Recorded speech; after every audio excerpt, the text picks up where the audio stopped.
Hello, everybody, and welcome to another edition of the Cerebral Smack Talk live on YouTube and StreamYard.com. It is Ghoul MF Michael Fletcher alongside Anthony Florio and Michael Bullock.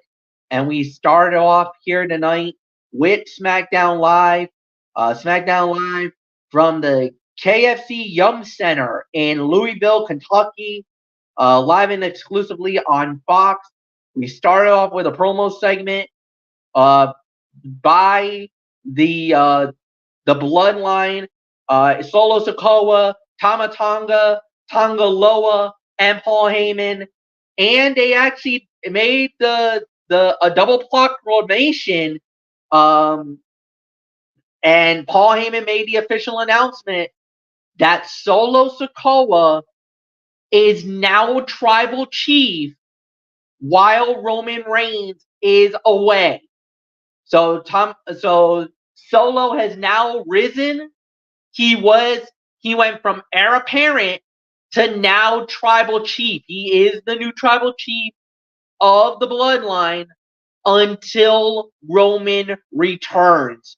And then Tama Tonga has now been dubbed the right-hand man and heir apparent to the Bloodline, the next lineage. So very interesting storyline to go with the way that they do it. And hey, Kevin Owens came out after that with the Street Profits, causing a brawl at the end, and led us to the start of the show. But interesting. So storyline progression. So now Solo has ascended to now the tribal chief. But I wonder what Roman must be thinking right about now. So this sounds like a power move, power play, as we would like to say. And something tells me Roman will not be sitting idle by much longer. So chances are the tribal chief and head of the table might be coming back. And there is rumors about maybe tribal combat possibly at SummerSlam in Cleveland between Roman Reigns and Solo Sikoa. That might get very interesting now. So we'll see. Anthony Florio, it is all yours. Yeah. Great start to the show here. All right. SmackDown opened with the usual recap videos before the new Bloodline came out to anoint Tonga Loa into the family. Paul Heyman was his usual nervous self as he laid out what was happening. Not only was Loa officially accepted into the group, but Tama Tonga was named Solo's right-hand man. After some more attention, Kevin Owens came out and attacked everyone by himself. As soon as KO was taken down, the Street Profits made the save. And I've heard those rumors too, MF, that Roman Reigns will be returning sometime next month in time for SummerSlam to set up the match with Solo. Now, this is the first I've heard about it being a tribal combat match. They didn't say anything about that, but considering the stakes here, I would not be at all surprised if they do that. So, but very solid segment to start the show here, no doubt about it. So, Michael Bullock, we talked about it during our SmackDown chat earlier. Roman should be back sometime next month in time for SummerSlam, setting up the match with him and Solo at SummerSlam. And now MF's saying it could be tribal combat. Yeah, I could see that happening because, I mean, Roman is the true head of the table, and anybody who tries to take it from him will have to answer. And Solo's probably like, he's changing the bloodline. He wants them to be more vicious, more violent, and yeah, so I'm sure this is not what Roman envisioned when he first brought in Solo Sikoa, but yeah, a good promo here to start this off, so nothing more to say. It's your splash. And we start off with the in-ring action, and our first battle of the night, it was the women's tag team champions Bianca Belair and Jade Cargill. They went up against Indy Hartwell and Candice LeRae. Now, this actually was prompted earlier thanks to the general manager of SmackDown Live, Nick Aldis. Nick basically, Candice and Indy were complaining about, what was going on. And, because Candice was unable to wrestle and everything else. And Nick understood and says, well, it looks like you're healthy now. So, you know what? Instead of it being one-on-one, I'm going to elevate this to a tag team match. No titles on the line.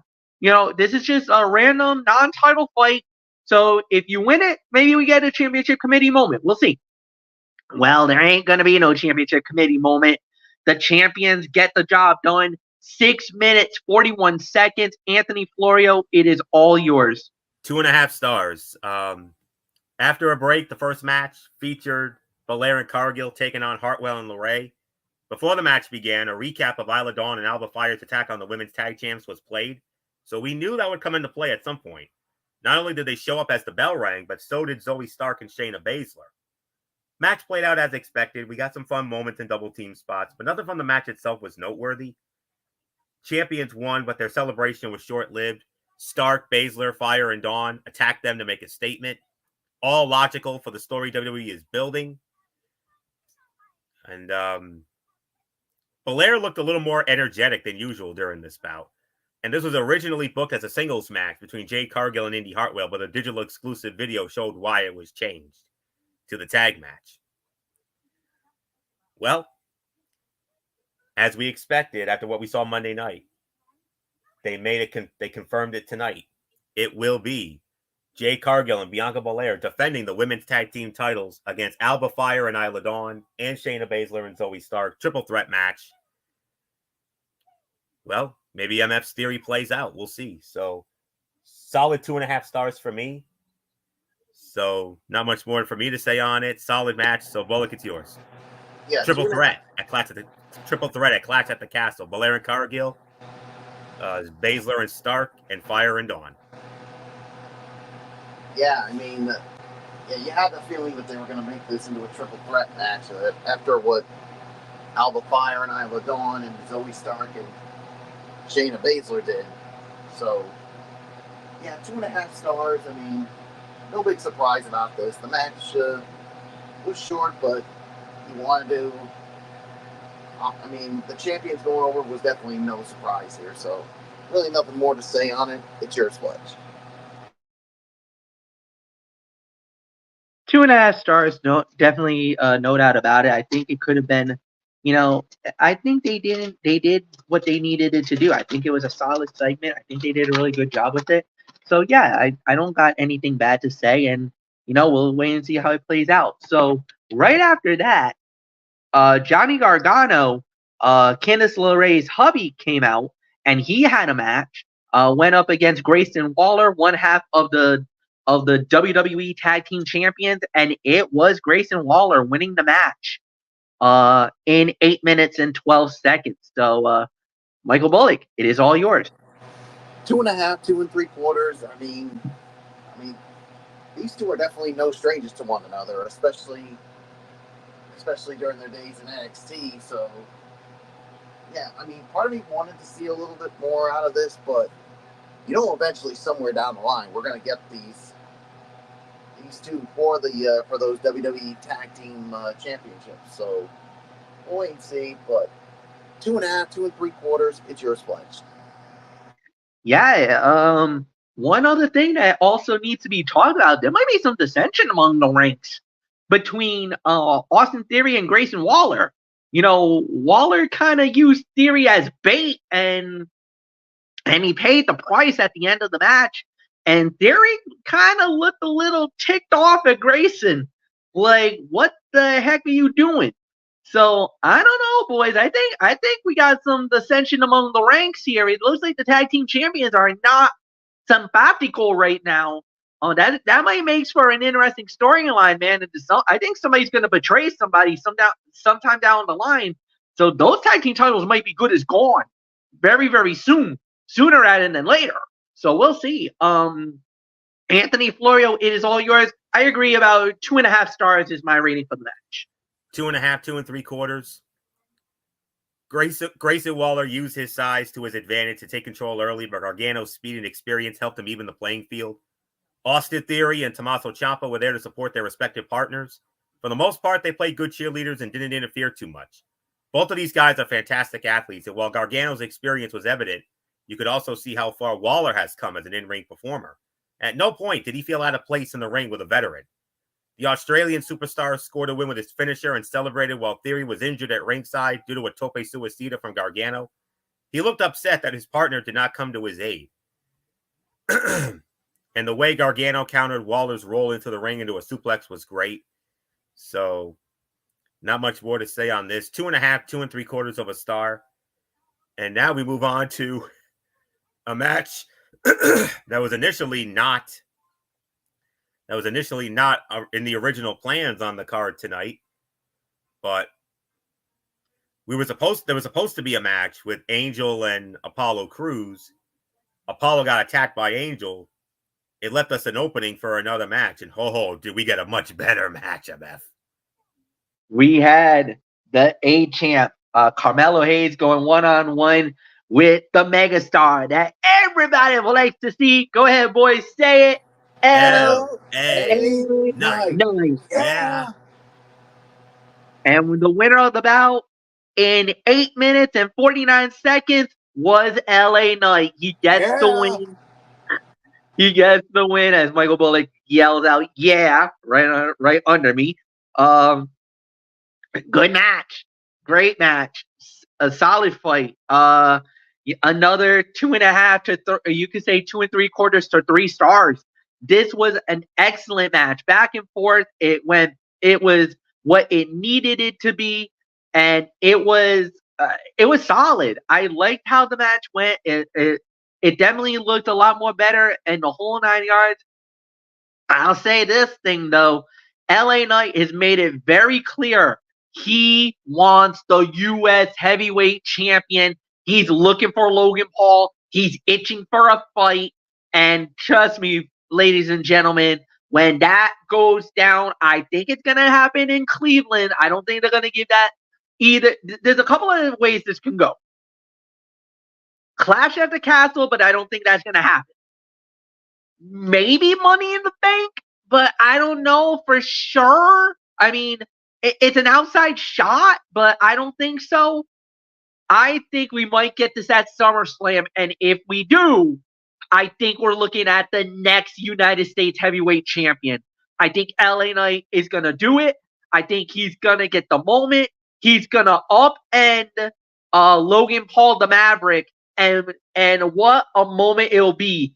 Sticking it to the Maverick in his own home city in Cleveland, in that stadium, for the whole world to see. But I know there'll be a few fans out there that's going to be ecstatic because people's been waiting, wanting for LA Knight to become a champion in WWE. He's one of the most over guys in the company, and now he gets that moment. So we'll see.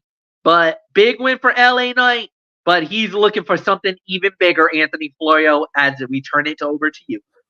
Solid 3 stars. This likely won't be the last bout in this feud. It was good, but it never felt like a conclusion. Carmelo Hayes is going to get his win back eventually. The way Hayes landed on his feet after being tossed out of the ring was just one example of his balance and agility. And when Knight was supposed to trip Hayes on the top rope, Hayes was too low and it looked totally ineffective. But other than that, solid 3 stars. Very good match. So not much more to say here. Michael Bullock, LA Knight winning the match, and he did so with a nice clean-cut wrestling move to win it. Oh, yeah. A solid 3 stars for me. A great back-and-forth match with these two. I mean, you expect nothing less from when you got the likes of LA Knight and Carmelo Hayes in there. And, yeah, I really do think it really is going to be LA Knight. I think he's going to be the one to challenge Logan Paul, and I see it going down at SummerSlam. I mean, I don't see it happening in Clash at the Castle or Money in the Bank. Because if you want LA Knight to get his moment, there's only one place to do it, and that's SummerSlam. So, yeah, so that's just my personal thought on it. So nothing more to say. It's yours, Pledge. Leads us to the main event of the evening. KO and the Street Profits versus the Bloodline. And when it was all said and done, the winners of the bout in 9 minutes and 48 seconds via disqualification, Kevin Owens and the Street Profits. Anthony Florio, it is yours. Yeah, unsurprisingly, these 6 men brought the same fire and energy to this match as they did to the brawl at the top of the show. It didn't just look like they all wanted to win. It looked like the Bloodline was out to injure their opponents. Solo nailed Montez Ford with a spear instead of his usual Samoan spike before everyone from the Bloodline put KO through the announce desk with a triple powerbomb. The match ended in a disqualification, but the Bloodline were the ones standing tall when it was over.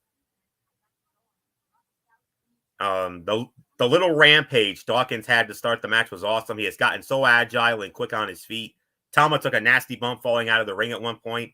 Tonga's missed clothesline and tumble out of the ring was a good spot. But you notice, guys, Michael Bullock and I, we noticed this during our SmackDown chat tonight. Solo with a spear. He used the spear, not the amniotic spike. And then you had the Gorillas of Destiny hold up Kevin Owens a la the Shield with the old Shield triple powerbomb. Another shot at Roman. I was going to say, what does that tell you? Message is being sent. Oh, yeah. Big time. It was initially a 3.5, but I'm bumping it down to 3.25 because of the DQ finish. By default, it was the fight of the night. So not much more to say on this. Michael Bullock, we talked about it. Solo. First with a spear, and then that vintage Shield triple powerbomb. If that's not a shot at Roman, tell me what is. I think he is sending a shot at Roman Reigns. I mean, why on earth would he do Roman's own move, the spear, and then a move that was made famous by the Shield? He's taking a shot at Roman. And I think, like you said, I think it's going to lead to that tribal combat between Roman Reigns and Solo Sikoa. And I could bet you right now, Roman is probably one pissed off SOB. And if I were Solo right now, I hope Roman doesn't come back, because when he does, he is going to make Solo's life a living hell. So 3.25 on the main event. So Fletch, Solo may be playing with fire, and he could get burned if Roman does come back. Oh yeah, absolutely. No disagreement with that. We'll have to wait and see how it plays out. But yeah, so it's 3.25 is my rating as well. Nothing more to say. Michael Bullock, you start off with overall review for SmackDown. I thought it was a fine show. I'm not going to say it was anything overly spectacular. I mean, you had some quality matches. I mean, there were some I thought that definitely could have been better. 6.5 to 7 is my rating on it, so it's yours, Fletch. Fair enough with the 7 out of 10. I think it was fine for what it was worth. The quality was fine. Even some of the promo segments, AJ Styles talking about his actions, Cody Rhodes coming out, and we do have a stipulation, a special stipulation match for that title fight between Cody Rhodes and AJ Styles. It's I quit. So basically, you beat somebody down to the point where they say I quit. So that's kind of where we're going with that one. And then as far as the rest goes, we'll wait and see. So yeah, really a solid show. Anthony, it's yours. Yeah, about about 7 out of 10 here. Tonight's episode of SmackDown was one of those shows that had some good stuff, but nothing that could be called must-see TV. Other than a couple of matches being set up for Clash at the Castle, we didn't have any surprising revelations or surprises. It was all business as usual. The 6-man main event was probably the best match in the eyes of a lot of fans, but Waller and Gargano was a lot of fun and had a clean finish. WWE is doing a good job making Clash at the Castle look like a pay-per-view worth seeing. AJ Styles and Cody Rhodes in a rematch will definitely be a highlight, and their segment tonight was a good way to set up the stipulation. Solid 7 out of 10. So with that, let's get into NXT Battleground coming up this Sunday.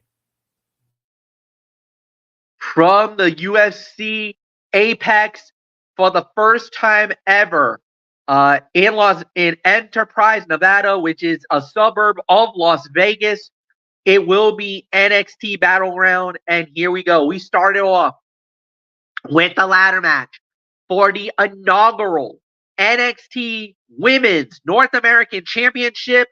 It is Sol Ruca, Lash Legend, Fallon Henley, Jada Parker, Michin, Mia Yim, and Kalani Jordan. Now, going into this, there's a number of different avenues this can go. You could say Fallon Henley should win it. You can make an argument for Lash Legend to win it all. Sol Ruca, she definitely has a great shot at this. There's a number of different ways this goes. This is very unpredictable. I don't think it's going to be Jada Parker. I think she's too new, not yet. Michin? Maybe, but I don't see it. Kalani's too young. She still is kind of working her way up. I don't think the moment's there yet. There's been people yelling that Fallon should get the moment. I can see it, especially with the way that she turned heel, everything else. That could maybe open the door for her to have a battle with Thea Hale, but Thea's been stretched so much because it seems like she kind of lost her way. She actually just lost to Jasmine Nix, so that might not even help her cause at all to get a shot at the NXT North American title. So I don't think it's going to be her. Lash Legend? Very possible. Definitely one of my top 3 picks, maybe my number 2 pick that could win this all. The one that I think that's going to get the belt and be the champion is Sol Ruca. She won the Combine. She was the number 1 star in the Combine. She was number 1 ranked with like a 90 plus. And with everything that they've been building, you can see it. She has star potential. She is the one that I believe that's going to walk out of Vegas the champion. So, look, I can see Fallon win it. I can see Lash win it. I don't see Jada. I don't see Michin. I don't see Kalani. My prediction, my official prediction, the winner and the first ever NXT Women's North American Champion, Sol Ruca. That's my prediction. Anthony Florio, it is all yours. Yes. This is to crown the first NXT Women's North American Champion. Because when you think of a division in wrestling that requires a second champion, it is the NXT Women's Division. It's funny, NXT had a second women's title and the women's tag team titles, which they retired last year. The manner in which these women were put into this match is as NXT as it gets. NXT held a combine, much like they would be for a draft in the NFL or NBA. The women in NXT, as well as the women not getting pushed on Raw and SmackDown, participated in things like sled pushing and long jumps. General Manager Ava was the judge at this combine, which was hilarious considering that her paper mache, it was doing let me backtrack here. Those activities were to earn a spot, not in the ladder match, but in qualifying matches on television. They held a combine to get into regular matches. As far as who wins, Michin is here solely to keep this thing on track as the veteran, the utility veteran, while the other 5 flail around in an attempt to steal the show. Fallon Henley just turned heel. Lash Legend is going to end up paired on screen with her real-life partner, Trick Williams, in a matter of time, so they may get their power couple push. That's as solid of logic as any. And with that is why I am going to go with Lash Legend, my winner and inaugural NXT Women's North American Champion, Lash Legend. So, Mr. NXT, Michael Bullock, who do you have? It's the classic case of who do you agree with? Do you agree with MF and Sol Ruka? Do you agree with me and Lash Legend, or do you have somebody else altogether? Oh, this is tough. I mean, look, I'm already eliminating Kalani Jordan because, like you said, she's too young, and I mean, if you put the title on her, I hate to say it, I think it would be a complete and utter waste because what are you going to do with her? Meechin, I don't see it. Jada Parker, no way. And it comes down to the three like you guys just had.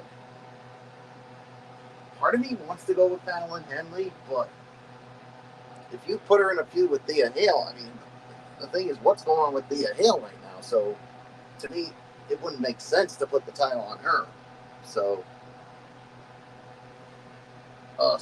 it basically comes down to one of the two. I'm sorry, Anthony Florio. I got to go with Michael Fletcher here. I got to go with Sol Ruka here. And Fletch made the valid points. I mean, she's number one. She was good when it came to the combine, so I think it has the makings of her winning it. And I mean, would I be surprised if Lash Legend wins it?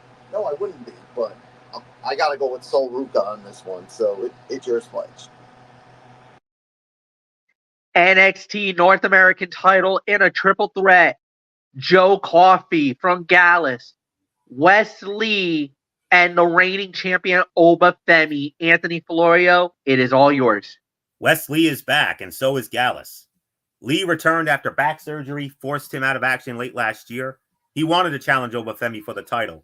However, Gallus returned from wherever they went and jumped him alongside the other potential contenders to the title in Josh Briggs and Ivar. A double pin and a contenders match led to this three-way match being booked. Why this could just be Lee fighting the Giant to get his title back confounds me. But I believe, regardless, Oba Femi retains and continues to reign as the unstoppable monster of the mid-card. Winner and still North American champion, Oba Femi. Michael Bullock, it's yours. I'm with Anthony Florio. I got to go with Oba Femi. I mean, with the role that he's on right now since becoming the NXT North American champion, I mean, it's just hard for me to see him not win this match. I mean, he's dominant. I mean, why take the title off him when he's been this good since the breakthrough and becoming the North American champion? So, winner and still the champion, Oba Femi, it's yours, Fletch. Agreed, unanimous. Oba Femi still the North American champion. Really nothing more to say, nothing more to add. All right. This one is going to be fun for me and for the UFC Apex fans. We now welcome to Underground. And it's fitting. MMA style, MMA fight in an MMA venue. The UFC Apex gets it, and it's perfect. You want to talk about the perfect fight to put in the Apex? This is it. Shayna Baszler, one-on-one with Lola Vice. You saw the video, Michael Bullock, on Tuesday, how they were hyping this matchup, and to think they are going to do Underground in the Apex. This is, you want to talk about a fight that's UFC level? Like, this is definitely what you see on the Ultimate Fighter or on the UFC Fight Night that normally is on ESPN Plus. This is right down their alley. This is the perfect fight, the perfect match to do in that venue. Well, yeah, this is absolutely perfect. I mean, for NXT Underground to be in this venue where it's MMA style and all that, yeah, I mean, this is perfect. And you want to know who's going to enjoy it more? Shayna Baszler, because she knows a lot about that MMA style. I mean, I'm interested to see how this goes with this. I mean, oh, man, this is a tough one for me to call, but you know what? I'm going to call for Lola Vice to win this. I mean, she's probably going to come up with some way to try to win this. I mean, probably with breaking of the rules when it comes to this, she's probably going to do something illegally to pull off the upset. So, with that being said, Lola Vice wins, but I'm telling you, Fletch, she's going to do it in a shady way. I would not be surprised if she didn't. I mean, yeah, absolutely. If this was straight up MMA style fight, there's no doubt in my mind Shayna Baszler wins. Like, she is so dangerous in this style, and she used to fight for the UFC. Like, this is one of those girls you don't fight in this building. Um, Dana White knows Shayna really well. They're good friends. So, and plus, I know a lot of the Four Horsewomen were also excited to talk about this fight recently. So Shayna definitely has them on their side going into this big fight. But like you said, I think Lola's gonna sneak through. She's gonna do something sneaky to get to win this fight. The one thing I gotta say is that if she gets caught with that Carafluta clutch, it's over. She is not getting out of it. She goes night night. Now the question I have is, since you're going to be at the UFC Apex, will you have a regular? Are you just going to cut the ring down, drop the ropes, and let them fight in there, or can you do the impossible? Will the UFC give them their own personal ring and just let them fight in there? Let them fight in the octagon, because that would make this even more special for me, and what a great cross promotion for the UFC if they let them utilize the octagon. Now, you don't have to use the actual ring because it's a big facility. The UFC Apex is huge. It's a huge building. It's almost similar to the brand new WWE headquarters in Connecticut. Their campus is absolutely phenomenal. What they had, built-in gym. I think they said they also got an area where if they ever wanted it to do live WWE programming, they could actually do it inside of the WWE facility. So there's a possibility they could do something in the very near future with that. So we'll see. But my God, what this is going to look like if we get there. So nothing more to say. I say Lola does win it. I think she'll slip through the back door. Anthony Florio, it is all yours. These two former shoot fighters will come to this building dedicated to actual shoot fights to have a worked shoot fight. This all came about after Vice's TV feud with Natalya extended to an NXT Underground match at Spring Breakin'. Vice chose Baszler as her corner woman, while Natty picked karate black belt Carmen Petrovic. Vice won with Baszler's help on the outside, leading to a tag match where Natty and Carmen got the win back. Afterward, Vice turned on Baszler by knocking her out and shaking, and of course dancing all over Baszler's dead body, which obviously had to lead to a stiff match at the pay-per-view. Baszler is the aggrieved party and the main roster name. Vice will win as she's getting the big push in NXT right now. So, winner of the match, I agree. I'll make it unanimous. It is Lola Vice to win this Underground match. So let's go into our next match. Boys, are you ready? The NXT Women's Championship on the line. The champion, Roxanne Perez, versus the challenger, TNA Knockout Champion, Big Mama Pump, Jordan Grace. The Forbidden Door got smashed open a couple of weeks back when they announced that there was going to be a mystery opponent for Roxanne Perez. She didn't know who she was going to face. She berated and basically berated Ava to reveal the identity of that of the challenger, only for the sirens to go off and the internet exploded. And not only that, but the minds of Michael Bullock, Anthony Florio, and myself also blew in that moment, because we were like, oh my freaking God, the forbidden door got smashed and it caved in, because look who went through it. Well, this is going to be one of those matches that could be a fight of the night caliber match because of who it's in.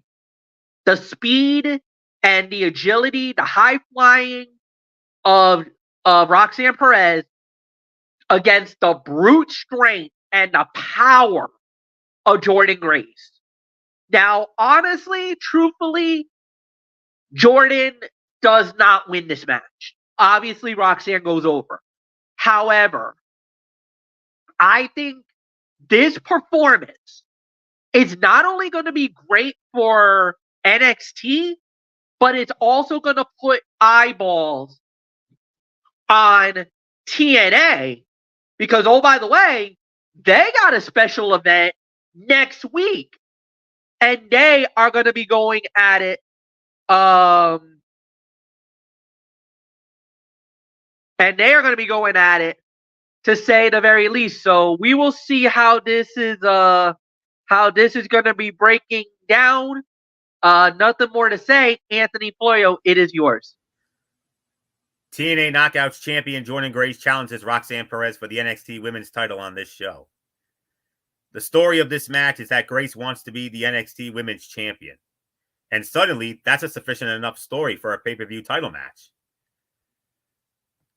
Another interesting note is how Grace, having never spent more than 10 minutes in the WWE Performance Center, looks as ready for the main roster than any of the homegrown talents that WWE has spent a decade trying to develop.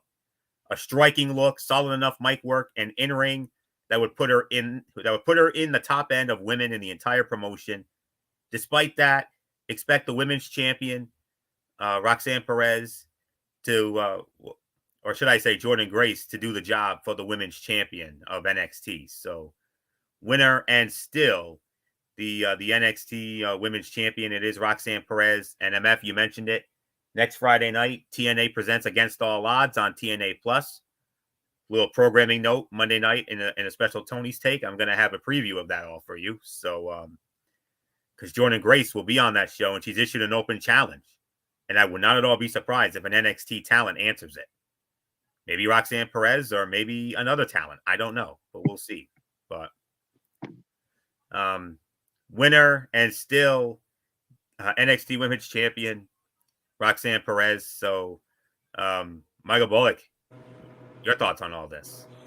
Yeah, this is history in the making. I mean, we're seeing the Knockouts champion challenging the NXT Women's Champion, and yeah, Roxanne better not take this woman lightly, or we could be looking at a new champion, but I don't see it happening. I think Roxanne Perez is going to slip through the back door, do something sneaky, and she's going to retain the NXT Women's Championship. And, I mean, you want to talk about people being out there? Roxanne Perez is, let's just say, Fletch, she's a little ooh, if I might say so, because she is so obsessed with that women's title. And I mean, man, it's almost, and you saw, I mean, Vic Joseph asked her something on Tuesday night, and Roxanne Perez was ready to unleash hell on him. So to say that she's crazy, yeah, she is crazy as far as I'm concerned. So it's yours. Yeah, I do apologize. There was a little bit of something that was there that should not have been posted. It looks like it's a fake news article. I'm not gonna quantify it. Some fan put something saying that that there was a massive thing that went down with Tony Khan on AEW, but I have no validity, no qualm here, so I'm not gonna quantify it or dignify the comment. I try to delete the that message immediately. So it because I don't there's nothing there. So it's not even worth the time or the space. Next up, NXT Tag Team titles on the line. Nathan Frazier and Axiom versus the OC. And I believe Anthony Floyo, you lead off on this one. So what's yours? Anderson and Gallows have been hanging around NXT for months. It looked like they were going to feud with Baron Corbin and Braun Breaker, but Braun got the call up, so they're now hovering over Axiom and Frazier. And Axiom and Frazier have been a nice little team, and I got this feeling that that the Good Brothers will do the honors for them. So, winners and still NXT Tag Team Champions, Nathan Frazier and Axiom. Michael Bullock, your thoughts?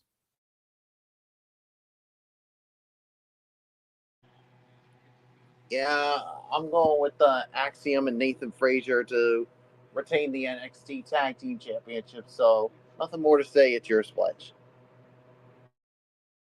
Nathan Frazier, Axiom winning match. Nothing more to say. That leads us to the main event of the evening for the NXT Championship. It is going to be Ethan Page in his first match as a member of the NXT roster going up against the reigning, defending NXT champion Trick Williams. Michael Bullock, you lead off on the main event.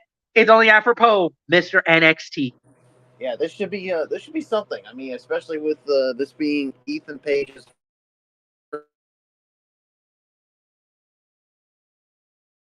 But yeah, I mean, I mean, there's no way I see Trick Williams losing this match. So to me, winner and still the NXT champion Trick Williams. And Fletch, as I give it to you, all I gotta say about that is, whoop that Trick. Yep, I totally agree with it as well. I think Trick Williams gets the job done.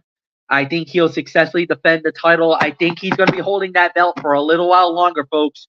So Trick Williams, winner and still NXT champion. Anthony, you close it. Trick Williams won the NXT Championship on the Spring Breakin' Week 1 episode of NXT on April 23rd. The week after, it looked like he was going to feud with Noam Dar and Metaphor, with the story being that Lash Legend had divided allegiances. However, out of seemingly nowhere, the story changed after Dar was attacked and taken out of action a few weeks later.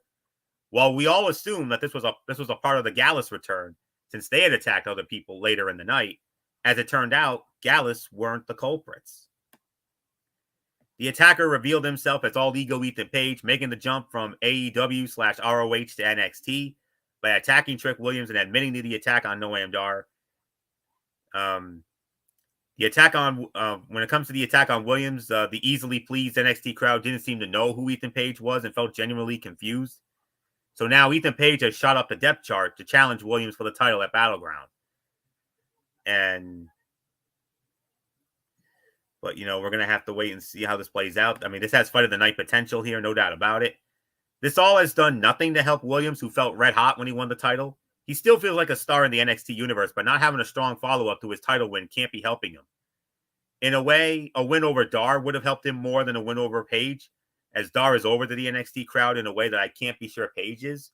And Dar's a better wrestler also, as Page is nothing more than a solid hand. Good for Page in getting the shot, but this all feels like an attempt at a surprise that is no better than the original plan. Winner and still the NXT champion. It is Trick Williams. Whoop that Trick. I like it. So, all right. So Trick Williams still the NXT champion. MF. Yeah, that's it, guys. So we're out of here. So Monday night we do this all over again with Ridiculously Raw, hosted by Anthony Florio. It is gonna be that. You know what? We'll throw, instead of doing a Tony's Take, Anthony, we'll do the recap of the NXT show right there. So we'll do the recap of Monday Night Raw. We'll do the recap of the NXT Battleground. And Anthony, you'll be able to preview the TNA's next event, which I believe is Against All Odds. Next Friday night, yes, Against All So Odds. Yes. Against All Odds, we'll talk about that and also as game well. 2 of the Celtics chat too. And then, of course, yes, we will have game 2 of the Celtics chat. So we're gonna have a pretty loaded show, but I think we'll be getting this done relatively easy. So then Wednesday night Madness, and then Thursday, well, we'll do this. We'll have the Celtics chat. We will have the preview for the championship game of the UFL, and back by popular demand, the Bad Boys of Summer is back. The Big 3 returns, and we will be previewing the Week 1 games that will be held in Oakland, California. That will be the jump off for the Big 3 season. And we'll do that on Thursday. And then either Friday or Saturday, we'll do another edition of the Cerebral Smack Talk.